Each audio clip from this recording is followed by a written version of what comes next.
The Gundam card game was announced the other day and I have a lot to say about it, but most importantly, will this game actually succeed? In this video, I'm gonna go over why I care about this game in the first place as a general TCG fan and content creator, what you should know about the Bandai card game in terms of what the game actually is, how it is or isn't different from other Bandai card games, and also answer the question, will the Bandai card game succeed? Let's get into it. The other day, Bandai announced a new card game that is gonna be coming out, and at first they just hyped up a new TCG project, and then they revealed that it's going to be Gundam, and of course at that very moment a lot of people went up to me and went like, oh my god, it's Gundam! Chris, don't you love Gundam? And yes, I do love Gundam. However, I did feel pretty reserved about it on initial announcement because much like they showed in their own official video, or live stream rather, they have a very huge graveyard of Gundam card games. One of them in particular is a card game that I really liked, which was Gundam Cross War, which I didn't really get the chance to play, but that game was basically out between 2015 and 2017, only for 2 years, and the first time I went to Japan was 2016, and for the people that found this through the algorithm, which is, you know, very welcome. I currently live in Japan, but back then, when I visited, I saw it and it looked so cool, so I researched it, and it was a game that had both an app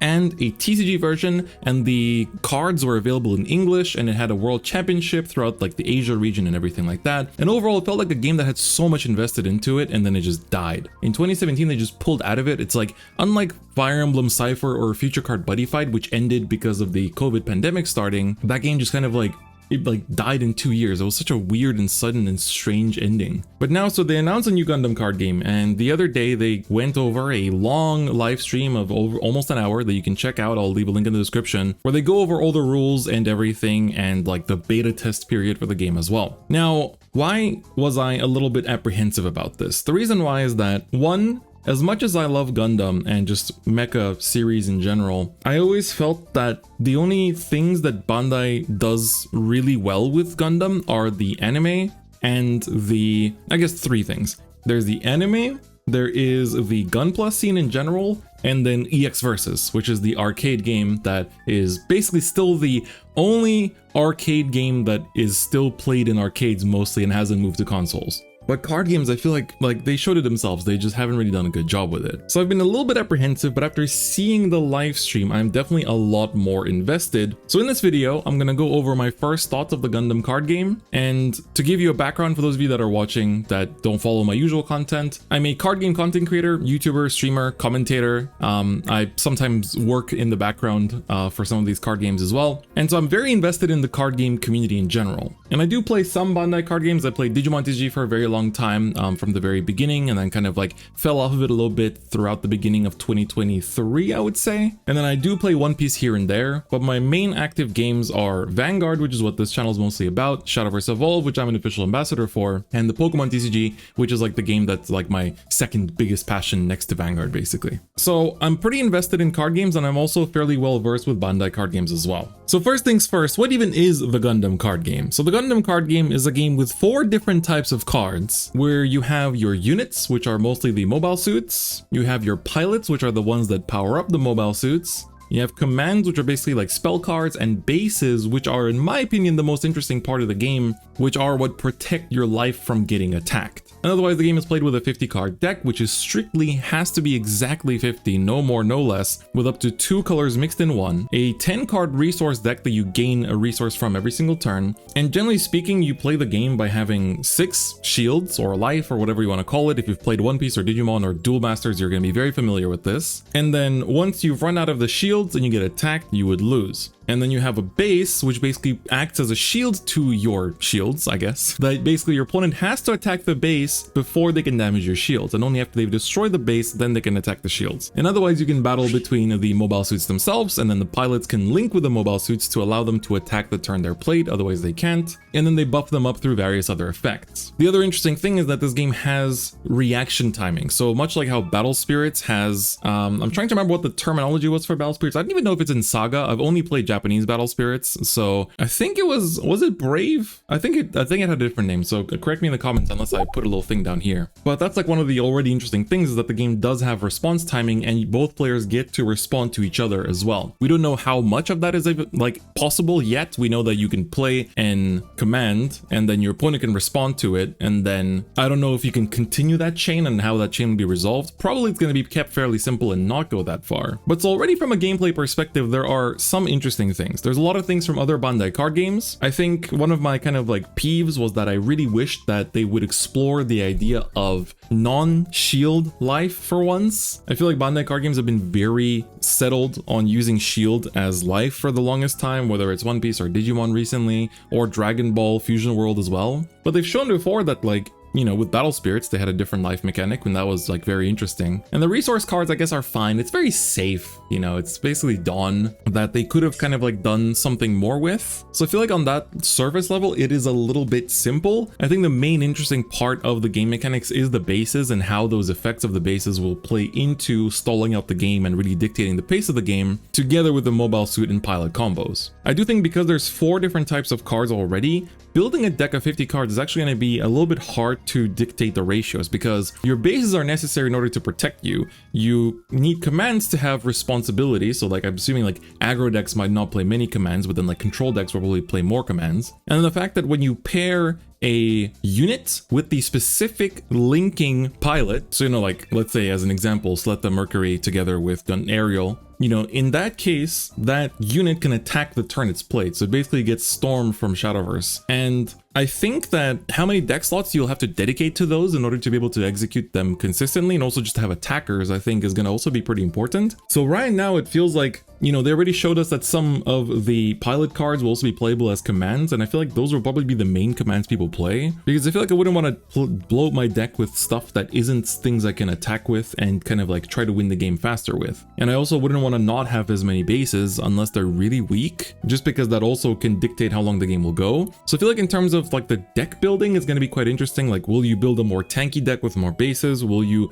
build a more aggressive deck with like the pilot and unit combos? I think that's something that I'm quite excited about in terms of just the gameplay itself already. Another thing I'm really curious about is that so far what we've seen is that if you look at the top corners of the cards, you can kind of tell that we're going to have 4 starter decks, and it looks like we're going to have like Witch from Mercury, Seed, Wing, and UC seems to be like the 4 so far. And then there's also a bunch of stuff in the booster set. What I'm curious about is that if each color will only have 1 series in it. So for example, if Wing is green, it's only ever going to be green. Or will it be like Wing will have a green deck and a red deck and a blue deck and a white deck, right? So those are the 4 colors. I personally would prefer that, because I feel like if, for example, I only want to play stuff from, let's say, Build Fighters, that's my actual favorite Gundam series, I would want to build Build Fighters decks of all kinds of colors without, or being able to mix colors of the Build Fighters decks without necessarily having to like mix with other series. But I'm sure they will have a lot of that, and I'm sure like other Bandai Gundam card games have also had that kind of mixing before too. In Battle Spirits, they really like mostly embrace just 1 series, 1 deck in their Gundam collab decks. So I'm curious to see how that's gonna go. But I think overall, it's like the battles and the gameplay as well as like the card types and mechanics seem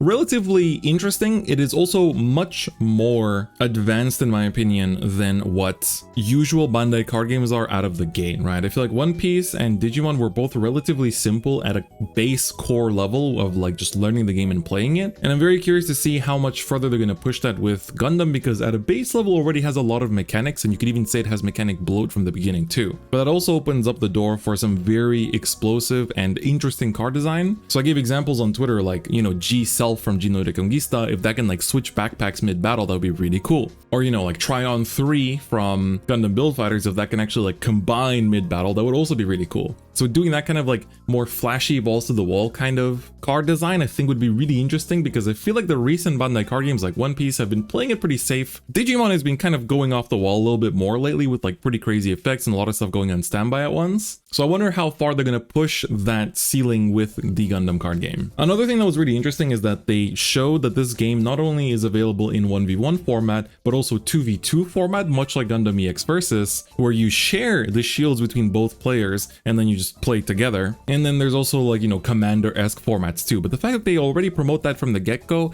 makes me want to believe that maybe the competitive format for this game might be 2v2, and that would be really, really exciting and something that hasn't really been done before in card games. And I think if they do choose to embrace that kind of like 2v2 playstyle for tournaments, I think that would be super hype. So personally speaking, I hope that that is something they lean more into, because that would make them very much stand out in the current TCG marketplace. In terms of my general kind of like worries and qualms, I guess, is that I do feel like overall, just looking at the game on surface level, it feels like every Bandai game mixed into one, and then just with like a few little unique gimmicks here and there. And the fact that this is like, from what they showed, this is like the third reboot of Gundam, which is like, if Vanguard rebooted twice and is, you know, still hated by a lot of card shops to this day as like, oh, this ruined our card shop because you rebooted and made our stock dead. Imagine how the shops that treated the previous Gundam card games are going to feel about this one too, right? No matter how many, you know, they had like Hongo Kanata, who's like a very famous actor that also plays a lot of Pokemon TCG on their stream. And it's like, no matter how much celebrity marketing you do, I don't know if that's really gonna kind of like gain the trust of the stores that have been backstabbed by the old Gundam card games. So I do feel like them showing like the average lifespan of a Gundam card game, while it both inspires a bit of hope that it's like, okay, this time they're really trying to nail it, it also gives a bit of worry. It's like, okay, so where on this average lifespan of a Gundam card game is this one gonna sit? So I feel like that's a bit of a mixed bag for me. The fact that they showed that on stream, I think is very confident of them. That kind of shows resolve, which is cool, but otherwise, I don't know. Also, I'm not a big fan of the card back. I feel like the card back for a Gundam card game could look a lot cooler. Like, I feel like Lorcana has a way cooler card back for a game that's relatively simple and like kid friendly, right? Gundam is a lot more like hardcore, I guess, and I'm kind of surprised that they're not going for that feel with the card backs, but I mean, maybe this is their way to get more general appeal. I don't really know. And I'm also surprised that like so far we know the release date for the beta of the game, which is like the beta boxes you can pre-order on Premium Bandai or get at like events and stuff throughout the world, but they haven't actually announced when this game is coming out. And I'm personally expecting it to be in spring, because that is when Golden Week is in Japan, and that is when majority of people are on holiday, majority of people spend a lot of money, and you can kind of see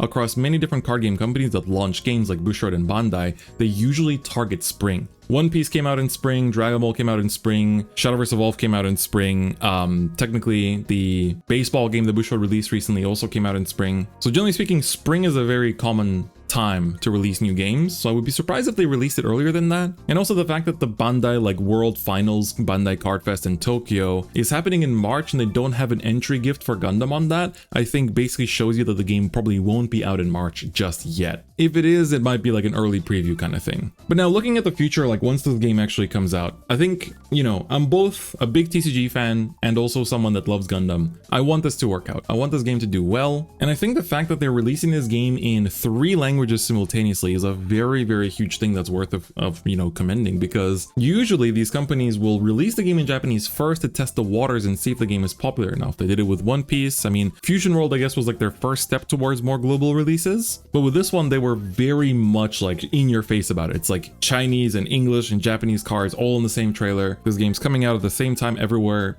all across the world. And I think the Bandai Fest in Utrecht is the first attempt you have at trying the game even faster than Japan, because the Tokyo event is the week after that. So them embracing this like global side of things, I think is very, very interesting and definitely should be commended. And I think that that will put Bandai kind of like, they're already a very important and strong player in the TCG scene thanks to their success with One Piece in particular. But that I think will definitely show the other companies, hey, if we can do it, why can't you, right? It's like Pokemon constantly goes back and forth between being very close to Japanese releases and very far from them. And then Vanguard as well, sometimes will have like a month's break between Japanese and English, and sometimes like 3 months. And I think that Bandai showing that it can do this with multiple games, because we know Digimon is syncing up, Fusion World is basically synced up, and then Union Arena, we don't really know yet, but I would assume that maybe they're going to aim for something similar, like they have like One Punch Man, I think, coming out in both languages at the same time. Like, I think with Gundam especially, they're really trying to show these other companies, hey, if we can do this, you can do this too.